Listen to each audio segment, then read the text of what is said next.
So can you talk to us a little bit about how you got into sneakers? I've always been a fan of sneakers at an early age, especially Jordans. That's my thing. But growing up, in the hood, basically, my parents couldn't afford Jordans. I actually got my first pair of Jordans when I was like 16, 17 years old.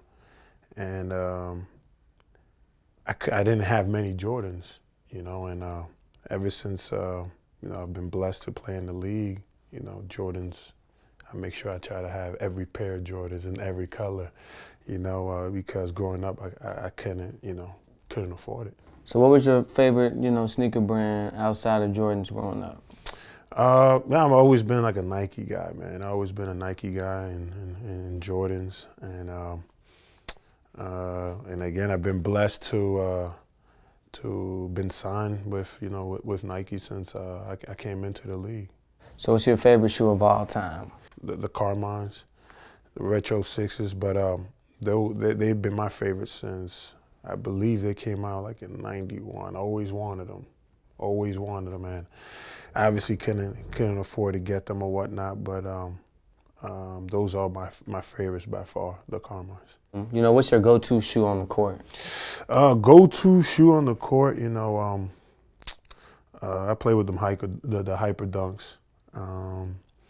The beauty of it is, it's easy now where you can go on the website and just Nike ID and design the shoe that I like or whatnot. And I like playing in the Hyper Dunks, very comfortable, and feel good playing in them shoes.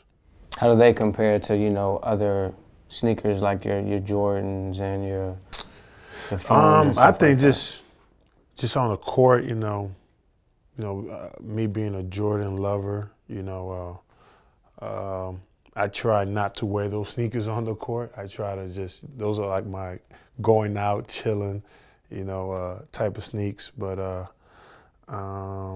yeah, I don't wear Jordans on the court. I try to avoid that. Was there like a certain shoe that you would say represented your era of growing up? I thought about the Patrick Ewings and like the Fila, the Grant Hill ones. Obviously foam posits, Jordans, of course, but for sure I say like the Patrick Ewings, and because those were affordable and in my range at that time, price range for moms at the time. So Sean Kemp's for Reeboks as well.